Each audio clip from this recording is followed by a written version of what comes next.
The CBS Radio Mystery Theater presents...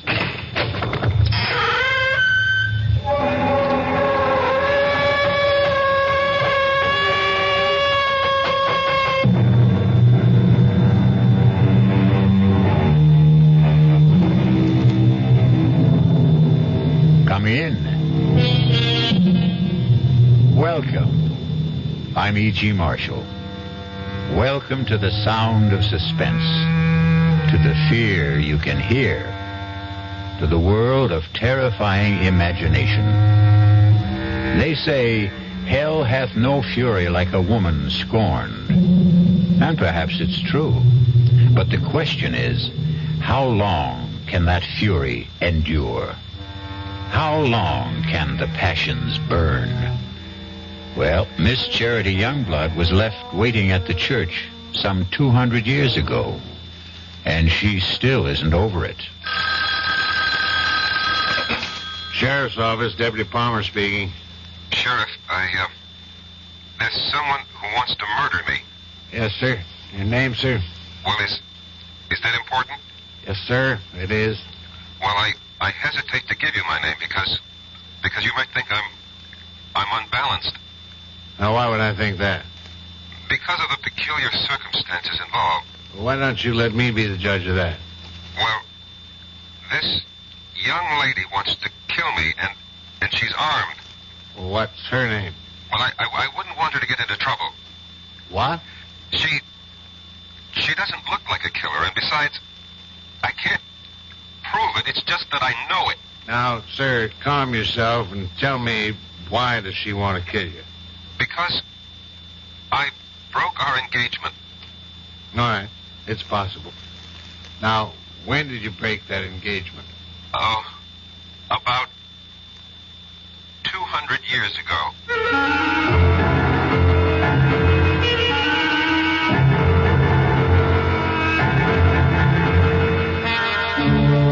Our mystery drama, A Dream of Death, was written especially for the Mystery Theater by Sam Dan and stars Michael Tolan.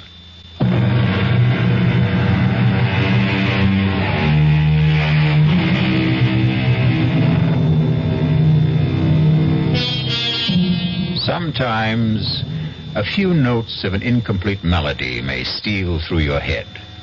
It isn't like any tune you know, and yet you've heard it before. For no reason, a name, a noise, an aroma may evoke a dim and distant memory. A memory of a place you cannot clearly remember, but it's a place you cannot completely forget. A great poet said, "Life is a dream, and even dreams are dreams." Perhaps. But sooner or later, there must be an awakening for every dream. And for Rexford Patterson, there was the rudest awakening of all. Hey, Patterson, wake up. Your lawyer's here. Huh? What? Your lawyer's here. Lawyer? Why? What do I want a lawyer for? Where am I? You're in a jailhouse.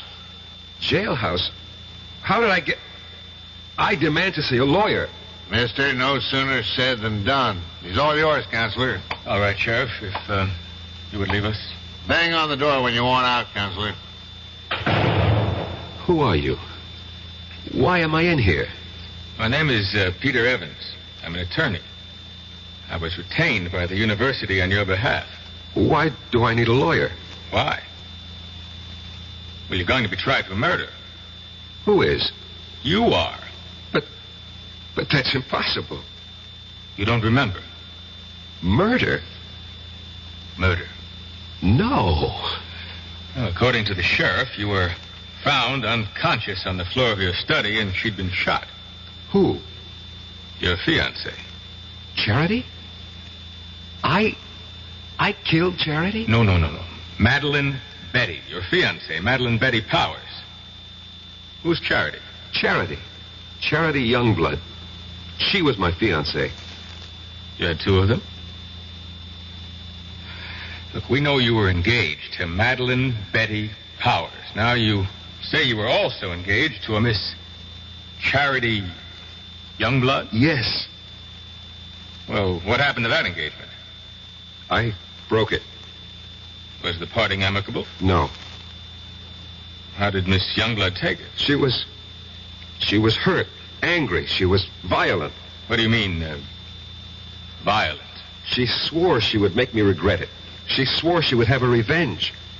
Can you prove any of this? Oh, yes. How?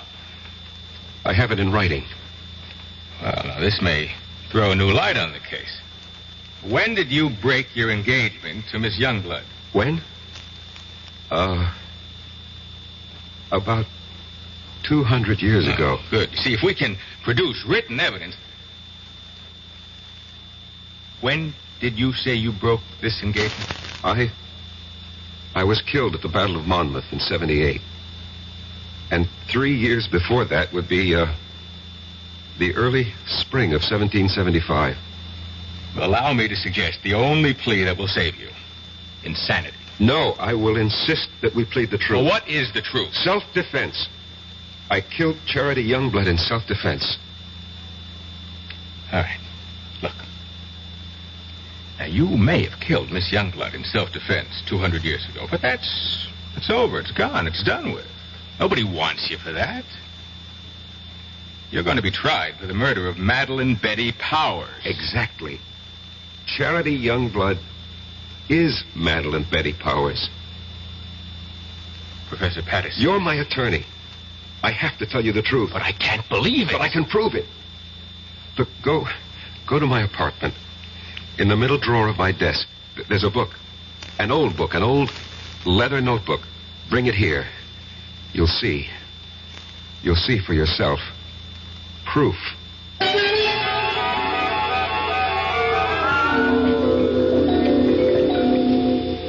You read the book? Yes. It's a diary kept by a girl named Charity Youngblood, daughter of a Connecticut gunsmith during the Revolutionary War. She was jilted by a young officer named Eli Wallington. Naturally, she was quite upset about it. But where is the proof you promised me? I was that young officer. I was Eli Wallington. Look, Professor Patterson, if I'm to represent you, you'll simply have to tell me... The truth. I know the truth. But I tell you the truth and you refuse to believe me. It's impossible to believe you. Impossible. That's the key word. Well, today's commonplace was yesterday's impossibility. People said it was impossible to transplant a heart, impossible to walk on the moon. You're talking about reincarnation.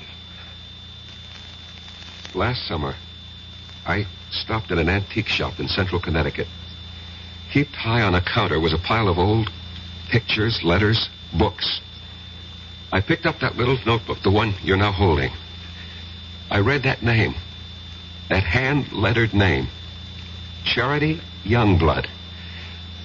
And suddenly I felt as if I'd been stabbed through the heart. I knew that name. I knew that name. Please, Professor Patterson. No, don't tell me to be calm. Don't humor me. Just listen to me. I knew that name. I knew the girl. I knew the time. I knew the place. Here, turn to the page where she describes how he proposed to her. Just don't see how Just all of... do it. All right. This is what you want? Monday. Eli proposed marriage to me this morning. I read the name Eli. An electric shock ran through my system. I knew I was Eli. And the entire scene ran through my mind. Exactly as she wrote it in her diary. Exactly.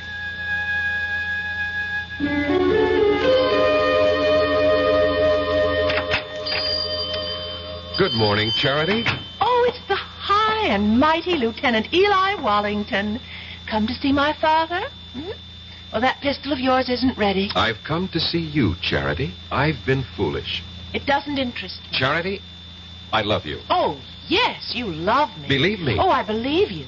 You love me here. You love me now. But tomorrow you'll be somewhere else. You'll see someone else. You'll love someone else. Men are fools. We don't realize at first how important it is to have a woman who really loves us. And you love me. Please go. Marry me, Charity. Eli? We'll have the banns on Sunday and marry the week after. Now, come, close the shop. We'll go riding this morning. But I promised Father... Let's be together this morning. Come with me. Oh, Eli, you're a scoundrel. Yes, Charity. But I'm your scoundrel. You must never forget that, Eli. Never forget that.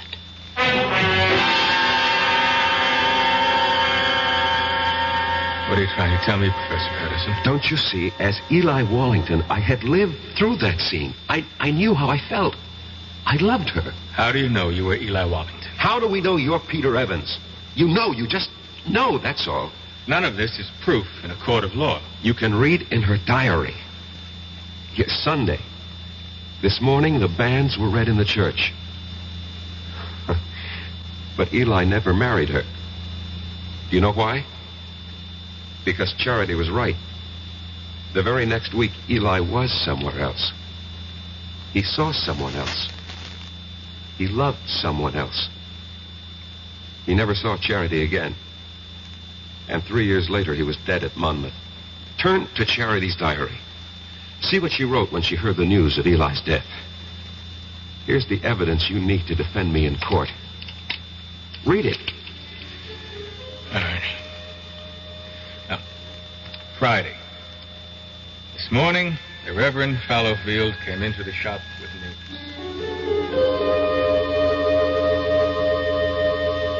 Charity, I am told that Eli Wallington has fallen at Monmouth.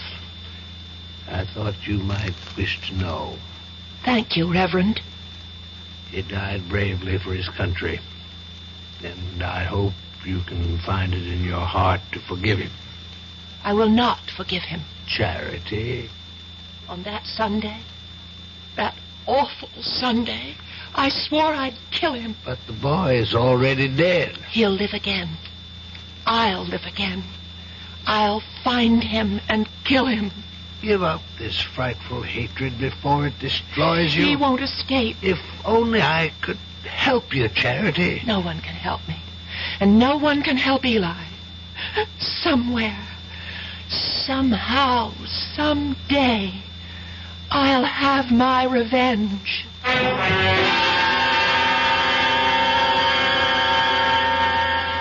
And when I picked up that diary in the antique shop, Mr. Evans, I was almost frozen with terror.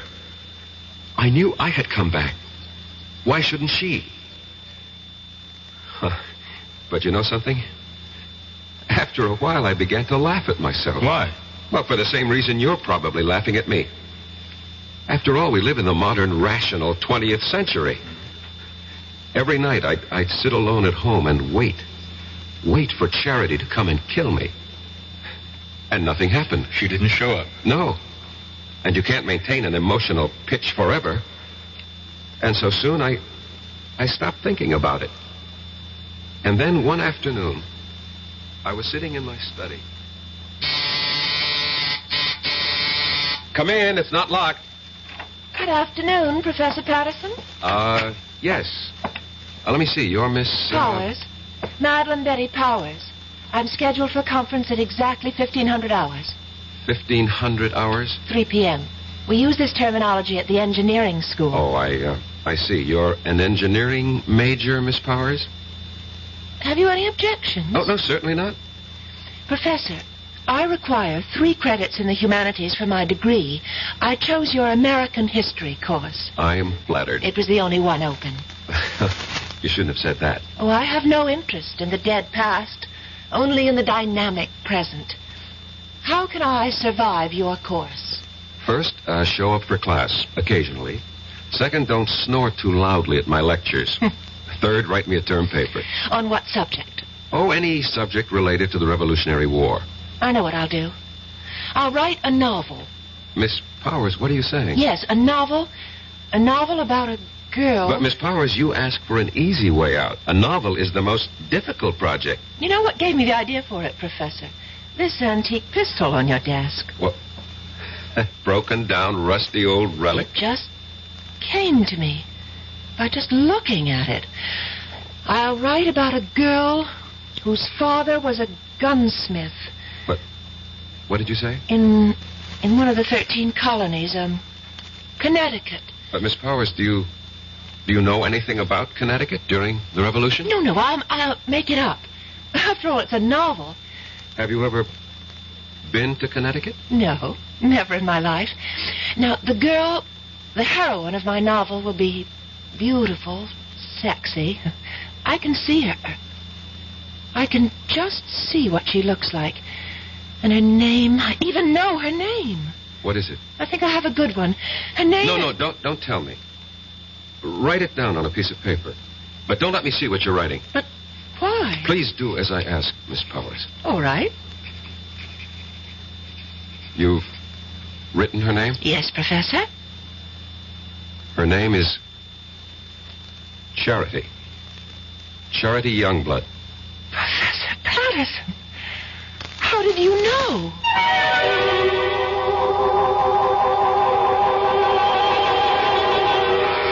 How does he know?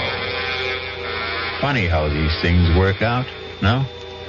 You can never tell who you'll come back as. Devil-may-care adventurer Eli Wallington becomes a serious, sober professor of history. Sexy Charity returns as a budding lady scientist. But she still has a mission. Murder. We'll return shortly with Act 2.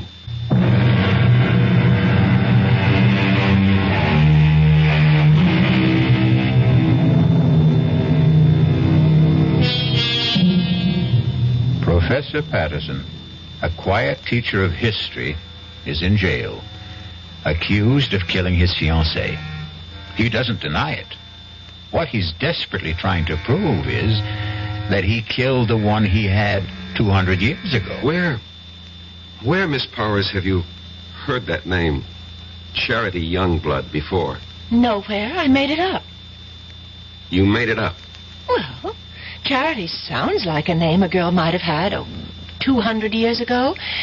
And Youngblood has a kind of colonial quality to it.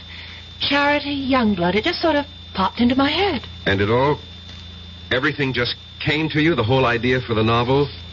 The heroine? Her name? It all occurred to you just now? Yes, that's right, Professor Patterson. I simply can't account for it. It has no scientific basis. But suddenly, I have feelings that I've never experienced before. What sort of feelings? I can't describe them. Vague ideas, hazy pictures. Of what? But this woman, this girl, this Charity Youngblood, she's a creature of my own imagination. I only conjured her up a few moments ago, and yet she seems to be alive. Give it up, Miss Powers. You know, sometimes when you write fiction, the character takes over, and unless you're a skilled professional author, this can be dangerous. Just attend class, look intelligent, and you'll pass the course. Oh, Professor, that wouldn't be ethical. Miss Powers, we'll just let that be our secret.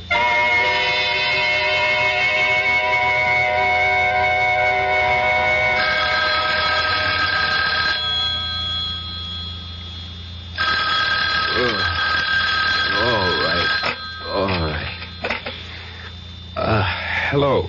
Professor Patterson, this is Miss Powers. What? Miss Powers? Madeline Betty Powers. Did I wake you up? I'm sorry. I know it's midnight, but I must see you at once. Please. Well, It's important. Where? Well, I'm calling from the all-night cafeteria at the Student Union building. I'll be there. Oh, thank you, Professor.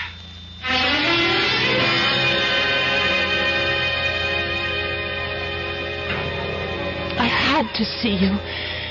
And I didn't think it would be proper for me to go to your apartment at this hour. Well, what seems to be the problem, Miss Powers? The story. The story? The story of Charity Youngblood. Well, I thought we decided to drop it. But that's the problem. I can't seem to get it out of my mind. Well, I'm sure you... It's taken over.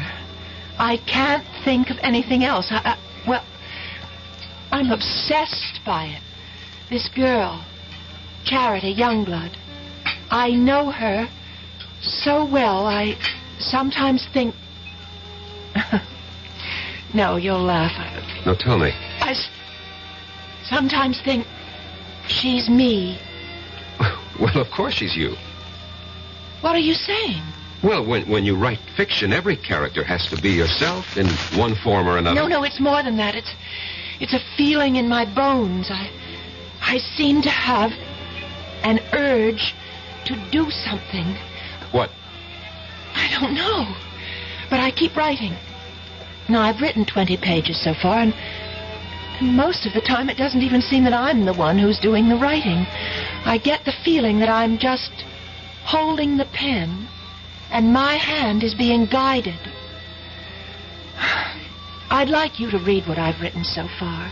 Please. Miss Powers, you've been working too hard. No, I just feel that something is happening to me. I seem to feel I have some sort of mission. What kind of mission? Well, I don't know. But every day I feel it's becoming clearer. But I still have no idea of what it is.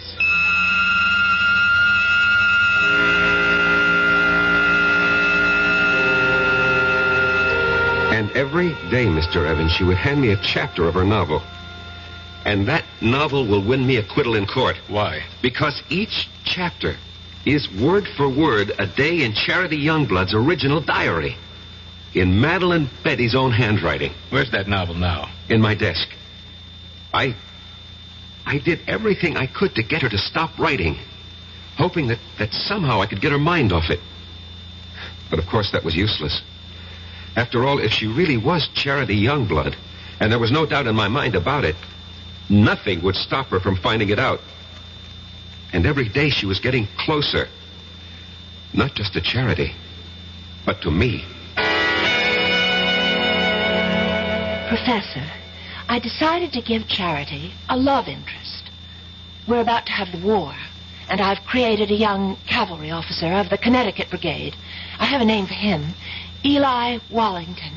Eli Wallington? Yes. Miss Powers, you've already written more than enough to earn a good grade. It's already longer than the average term paper. Oh, but I have to finish. Why? This whole thing started as a term project, Yes, it and may as far... have started that way, but now it's something that belongs to me, and I can't help it. I have to keep writing until... Until? Until something happens. What? What is supposed to happen? I don't know. But I'm afraid. I'm very much afraid.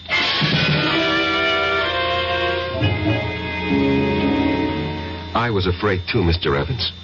Afraid that at any time she would suddenly realize that she wanted to kill me. But surely you realize... What? You mean I had nothing to be afraid of? Suppose someone's determined to kill you, and you know it. You tell me. You know what I think? Although it's academic now. I think you should have gone to a psychiatrist. I did. I went to the top. I went to the head of the Department of Psychiatry at the University Hospital.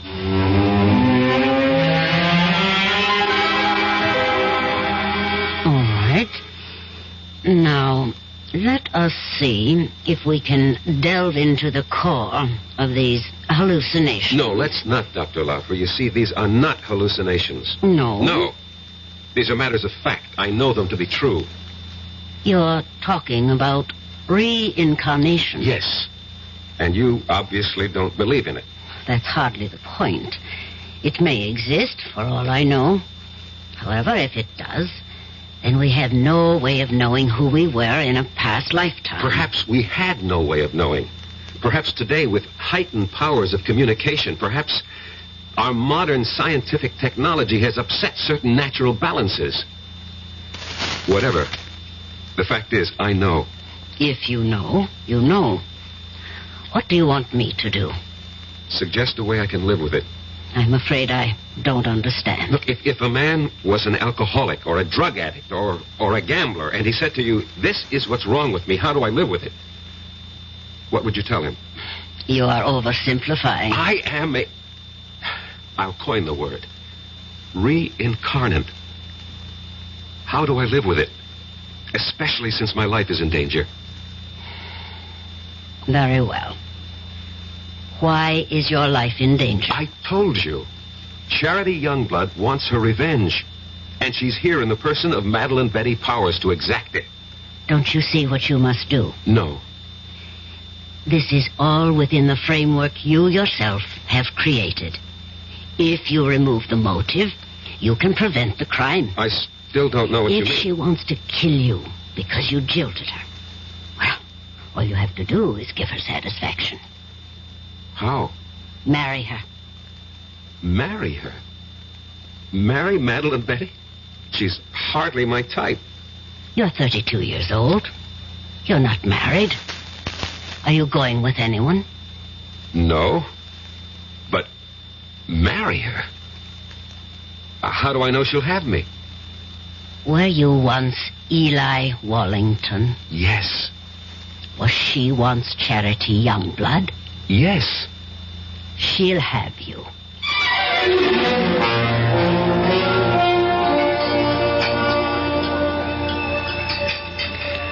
Oh, Professor Patterson, you really didn't have to take me to dinner. Well, our conference ran late. We have to eat. Well, I mean, to a place like this. Well, this is a very nice place. Or so I thought. Oh, Would you care to dance? oh, no, thank you. I dance rather poorly. Oh, I can't believe that. Why can't you believe it? Because you're so charming. I don't think so. At least no one ever told me that. But I think so. Do you? Why? Well, it's a subjective thing. I lied to you just now. I said I dance poorly. The truth is, I don't dance at all. Now, how is that possible? Girls who don't get asked usually don't bother to learn. I don't know why I'm telling you all this. It's just that since the day I met you, I started thinking. I don't know how to describe it. Well, what were you thinking? Oh, crazy things. That is, for me. I suddenly wanted to write a book. Why, I'll never know. And I began thinking of a girl who lived hundreds of years ago in a place I've never heard of. I can't understand it. Madeline Betty, maybe I can help you. Would you, Professor Patterson? Rex. Go on, say it. Call me Rex. Rex. I've also felt something since the time you walked into my study for conference. And I've been trying to analyze it. And I finally discovered what it is. It's love. Professor Patterson. Rex. And so I'm asking you, I hope that you will marry me.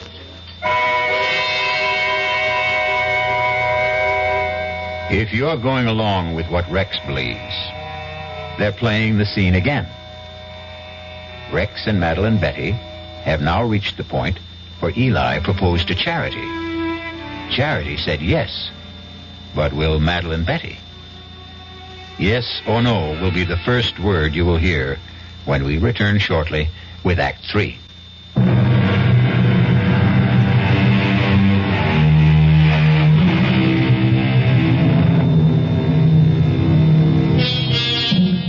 Eliminate the motive, and you prevent the crime. Excellent advice. And Rexford Patterson has taken it. He has just proposed to Madeline Betty Powers because it's the only way he can think of to keep her from killing him. And now, she looks at him and says, Yes, Professor Patterson. Yes. You can't agree to marry a man and call him Professor Patterson. Rex. I know it's sudden, Madeline Betty. We can get married after you graduate. Oh, I'll marry you anytime you say, Rex. I love you. I love you, too. I fell in love with you. Must have been at first sight. Why? Why? Because you're handsome. I was hoping I had other qualities. Oh, you do. You do. But being handsome's part of it. Why did you fall in love with me? Because you're beautiful. Oh. No, you don't believe it. No, well, I feel beautiful. You make me feel beautiful. Oh, Rex. I can't believe this is happening to me. It's happening. It's happening to both of us. And I'll be such a good wife for you. What is it? Oh, my head What's the matter? suddenly feels so light, so clear, Well, that's good. and different. Different? Yes, different. How? The book. You know the novel that I'm writing for the course? Yes? All of a sudden, I don't want to write it anymore. Why not? I don't know how it came into my head in the first place. Just as suddenly as it came, it's gone out. Gone out? That girl, Charity?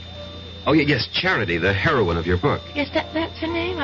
Yes, I seem to remember. Well, she's gone from my mind, too. I simply can't understand how it happened. Well, why bother? Yes, that's right. Oh, why bother about anything except us? Except you and me.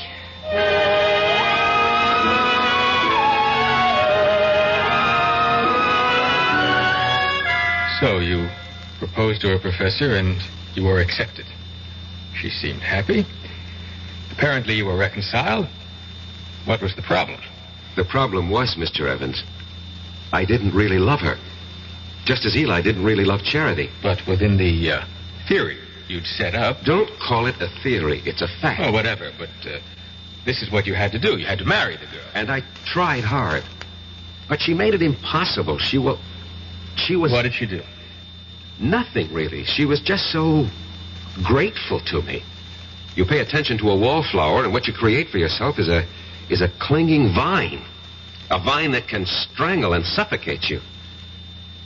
And besides... Yes? Besides, there was Susan Miller.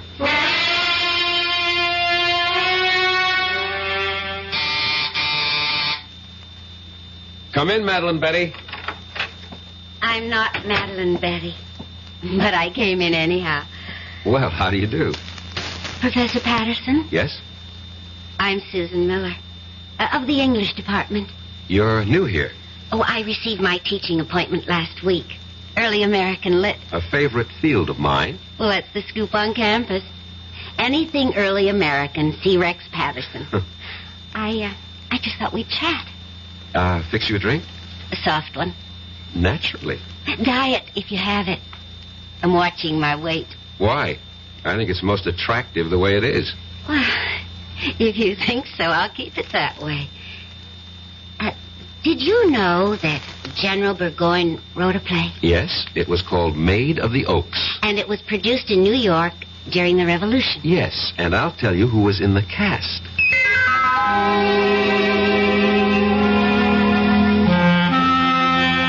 And that's how it all started, Mr. Evans. Easy, relaxed, delightful. There is such a thing as love at first sight. And it was there for both of us. But Madeline Betty... Madeline Betty. Well, I knew I had to do something about her. Yeah, exactly. So you killed her. No. No, that's not the reason. You wanted to marry Susan Miller. It never reached that point. I mean, we didn't get that far. But the prosecution will know about Susan Miller. No. They don't have to. No one really knew. No one? No one. Except Susan, myself, and Madeline Betty.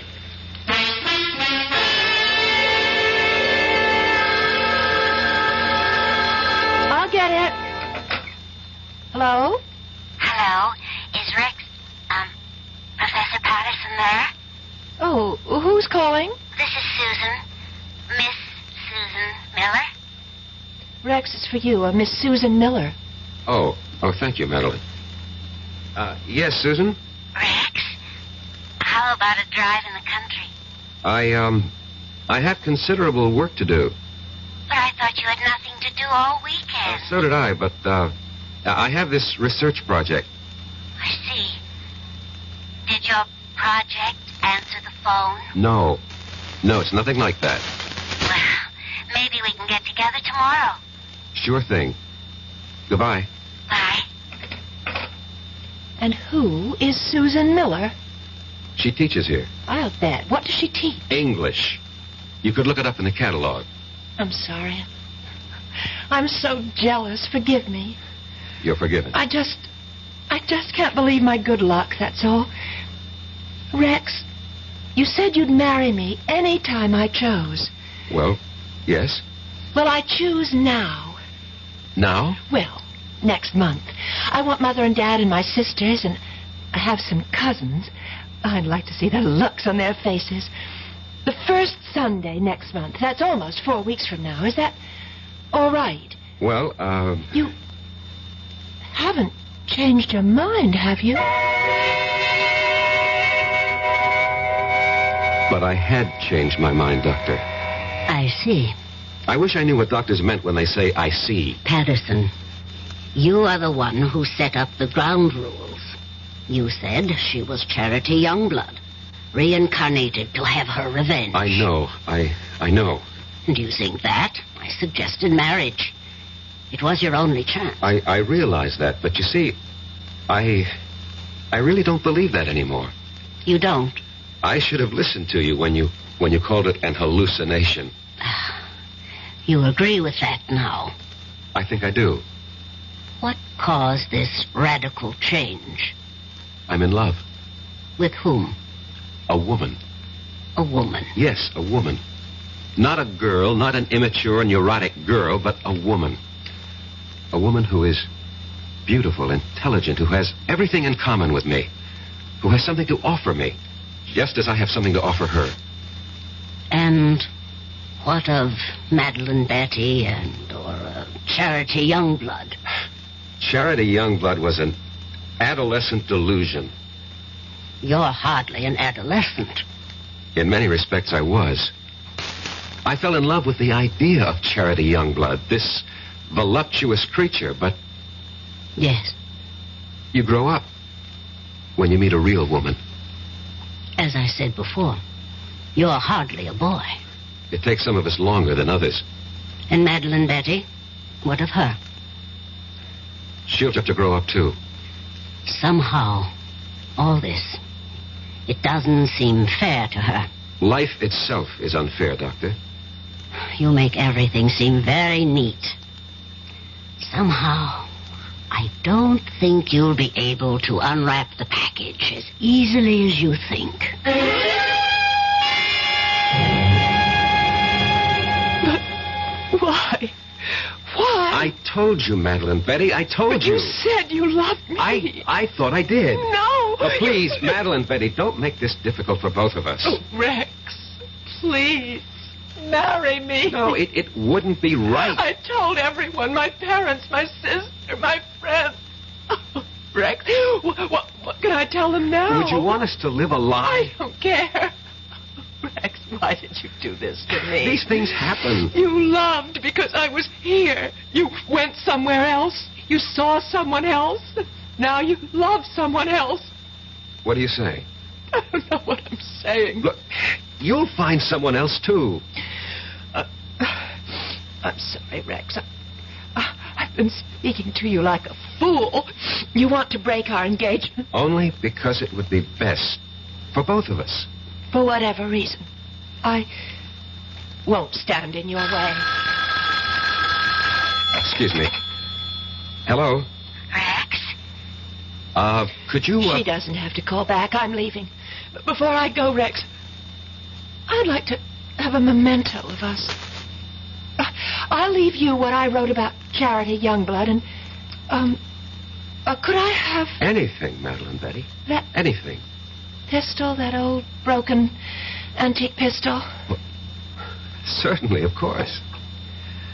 Well, goodbye, Eli. What did you say? Nothing. What did you call me? I called you by your name. Goodbye.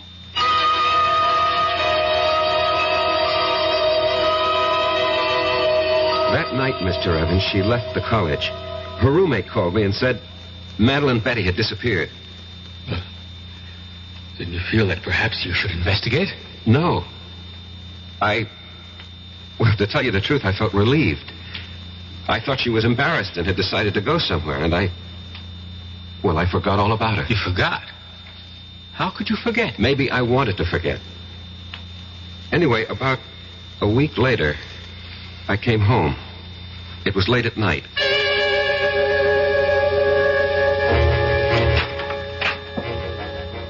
Good evening. What are you doing here? I have a key, remember? Look, what can I do for you? Nothing. Ask me what I can do for you. Well, what? I can kill you.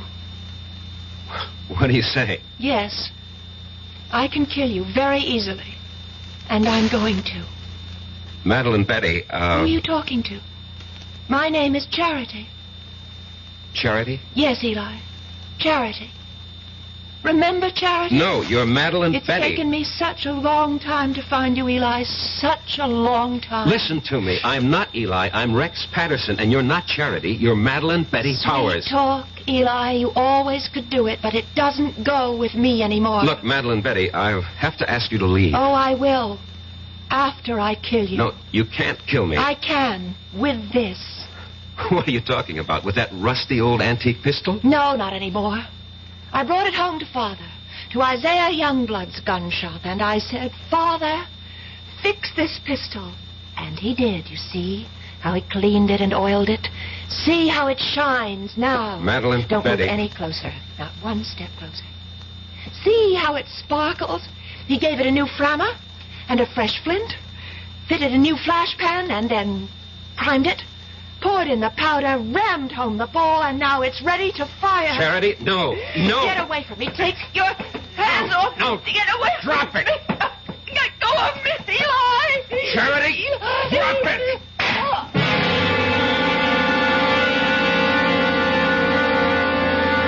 We struggled for the gun, and at the last second, the barrel must have turned toward her. And she pulled the trigger. And that's your defense. That's my defense. You want me to plead that defense? I want you to tell the jury exactly what happened, why it happened, and the way it happened. Show them the written proof. You're sure that's what you want me to do? Yes, I'm sure. I'm sure because it's the truth.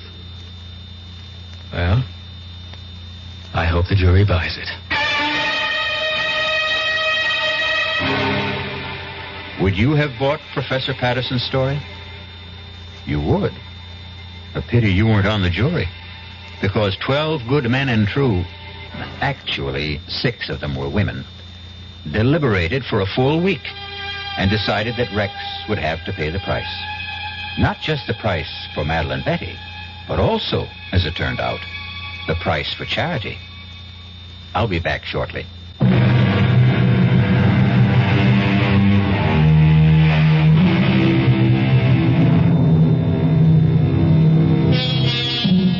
Can a desire for revenge span the centuries?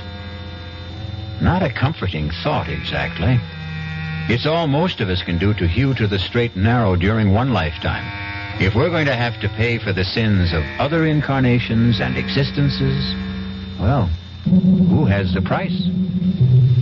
But there is no price for our next meeting, when we shall enjoy another suspenseful experience.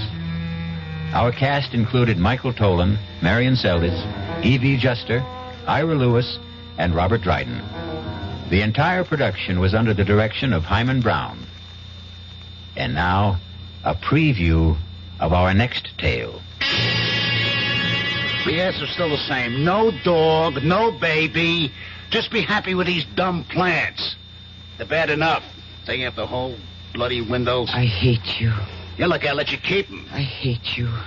I wish you were dead. What did you say? I said I hate you.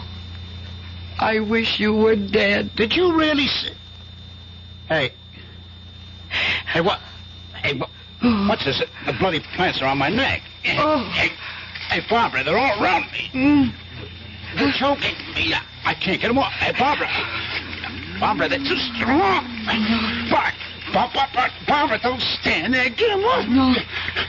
Get the scissors. Barbara, the scissors. I hate you. I hate you. I want you dead. Radio Mystery Theater was sponsored in part by Anheuser-Busch Incorporated, brewers of Budweiser. This is E.G. Marshall inviting you to return to our Mystery Theater for another adventure in the macabre. Until next time, Pleasant dreams.